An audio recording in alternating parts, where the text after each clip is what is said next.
చీరాల మాజీ MLA Amanchi Krishnamohan U turn తీసుకున్నారా? ఆయన త్వరలోనే టీడీపీ గూటికి చేరనున్నారా? ఇందుకు సంబంధించిన ప్రక్రియ కూడా దాదాపు పూర్తయిందా అంటే అవుననే సమాధానమే వస్తోంది. తాజాగా చీరాల మున్సిపాలిటీని వైసీపీ నుంచి కూటమి కైవసం చేసుకుంది. చీరాల మున్సిపల్ చైర్మన్ జంజనం శ్రీనివాసరావుపై అవిశ్వాస తీర్మానంలో టీడీపీ నెగ్గింది. దీనికి ఎమ్మెల్యే కొండయ్య, ఎంపీ కృష్ణప్రసాదులు చక్రం తిప్పారు. వైసీపీ నేతలు రంగంలోకి దిగి క్యాంపు రాజకీయానికి తెరలేపినా ప్రయోజనం లేకపోయింది. ఎమ్మెల్యే కొండయ్య కీలక సమయంలో వ్యూహాత్మకంగా వ్యవహరించారు. ఒకవైపు ఎంపీ కృష్ణప్రసాద్ను, మరోవైపు ఆమంచి కృష్ణమోహన్ వర్గం కౌన్సిలర్లను, టీడీపీ కౌన్సిలర్లను సమన్వయం చేసుకుంటూ ముందుకు సాగారు. దీంతో చీరాలలో పొలిటికల్ హీట్ పెరిగిపోయింది. 1/3 బల నిరూపణలో విజయం సాధించేందుకు చైర్మన్ జంజనం పలు ఎత్తులు వేశారు. అయితే ఎత్తుకు పై ఎత్తులు వేస్తూ 2/3 వంతు మద్దతే లక్ష్యంగా బరిలోకి దిగిన ఎమ్మెల్యే ఎట్టకేలకు వైసీపీ శిబిరంలో ఉన్న నలుగురిని అనూహ్యంగా తమ వైపు తిప్పుకున్నారు.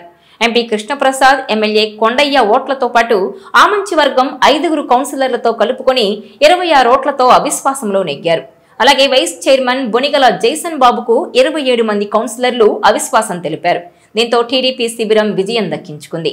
అయితే ఇలా 5 కౌన్సిలర్లు కొండయ్య చెప్పినట్టు వినడం వెనుక ఆమంచి అంగీకారం, అనుమతి ఉందన్నది రాజకీయ వర్గాలు చెబుతున్న మాట. అంతేకాదు, వ్యూహాత్మకంగా ఆమంచి కూడా తొలి స్టెప్ వేశారని తెలుస్తోంది. ముందు తన వారిని పంపించి ఆ తర్వాత తాను టీడీపీ గూటికి చేరే ప్రయత్నం చేస్తున్నారని అంటున్నారు. ఈ విషయంలో ఎంపీ, ఎమ్మెల్యేల ఆశీర్వాదం ఆయన పూర్తిగా దక్కించుకున్నారని తెలుస్తోంది. గత ఎన్నికల్లో కాంగ్రెస్ తరపున పోటీ చేసిన ఆమంచి చీరాలలో ఓడిపోయారు. ఆ తర్వాత ఆయన రాజకీయంగా సైలెంట్ అయ్యారు. కానీ ఇలా సైలెంట్ గానే ఉండిపోతే రాజకీయంగా ఎదుగుదల ఉండదని భావించినట్టుగా ఆమంచి వర్గం చెబుతోంది.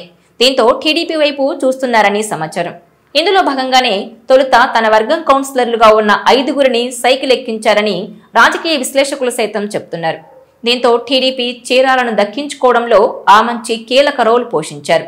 ఆయన వైసీపీలో ఉండగానే అప్పటి మంత్రి బాలినేని శ్రీనివాసరెడ్డికి ఎదురొడ్డి తన వారిని గెలిపించుకున్నారు. ఆ తర్వాత వైసీపీకి మద్దతిచ్చేలా జగన్ వ్యవహరించారు. కానీ పార్టీ ఓటమి, ఆమంచి పార్టీని వేడడంతో వారిప్పుడు టీడీపీ వైపు మళ్లేలా చేశారు. ఈ క్రమంలో త్వరలోనే ఆమంచి కూడా పార్టీ మారే అవకాశం కనిపిస్తోందని అంటున్నారు. ఉమ్మడి ప్రకాశం జిల్లాలో కీలక నేత ఆమంచి కృష్ణమోహన్ గత ఎన్నికల్లో అన్ని నియోజకవర్గాల్లో దాదాపు వార్ 1 సైడ్ గా నిలిస్తే చీరాలలో మాత్రం ఇందుకు భిన్నంగా ఫలితాలొచ్చాయి. బాపట్ల పార్లమెంట్ పరిధిలో ఉన్న అన్ని నియోజకవర్గాల్లో వైసీపీ, టీడీపీల మధ్య ముఖాముఖి పోటీ నడిస్తే చీరాలలో మాత్రం త్రిముఖ పోటీ జరిగింది. అదే టీడీపీకి ప్లస్ అయిందని అంటారు. అక్కడ వైసీపీ విజయావకాశాలను మాజీ ఎమ్మెల్యే ఆమంచి కృష్ణమోహన్ దెబ్బతీశారని చెప్తారు. ఇక్కడ గెలవడం ముఖ్యం కాదు, ఓడించటమే ప్రధానం అన్నట్టుగా ఆమంచి రాజకీయాలు సాగాయట. తాను ఓడినా పర్వాలేదు, శత్రువు గెలవకూడదు అన్నట్టుగా చీరాలలో రాజకీయం రసవత్తరంగా నడిచిందట. గత ఎన్నికలకు ముందు వైసీపీ నుంచి కాంగ్రెస్ లోకి వచ్చిన ఆమంచి కృష్ణమోహన్ చీరాల నుంచి కాంగ్రెస్ అభ్యర్థిగా పోటీ చేశారు. ఆయనకు రికార్డు స్థాయిలో 41,000కు పైగా ఓట్లొచ్చాయి. ఇది రాష్ట్రంలోనే కాంగ్రెస్ అభ్యర్థులకు వచ్చిన ఓట్లలో అత్యధికం కావడంతో పెద్ద ఎత్తున చర్చ నడిచింది. చీరాలలో ఆమంచి పరిస్థితి అయిపోయిందని భావించిన వారికి ఈ ఫలితాలు ఆశ్చర్యాన్ని, చీరాలపై ఆమంచి పట్టును మరోసారి నిరూపించినట్టయింది. దీంతో చీరాల రాజకీయాల్లో ఆమంచి గేమ్ చేంజర్ గా మారిపోయారట. ఒకవైపు రాష్ట్ర వ్యాప్తంగా కూటమి సునామీని, మరోవైపు వైసీపీ మధ్య కాంగ్రెస్ పార్టీ దాదాపు శూన్యమని భావించిన తరుణంలో ఒక్క చీరాలలోనే కాంగ్రెస్ అభ్యర్థి ఆమంచి కృష్ణమోహన్ కు ఇన్ని వేల ఓట్లు వచ్చాయంటే అది కేవలం ఆమంచి వ్యక్తిగతంగా సంపాదించినవేనని అంటారు. గతంలో చీరాల నియోజకవర్గంలో ఆమంచుపై లెక్కలేనన్ని ఆరోపణలు వచ్చినా సరే జనంపై ఆయన పట్టును కోల్పోలేదనడానికి ఇదే నిదర్శనం అంటున్నారు.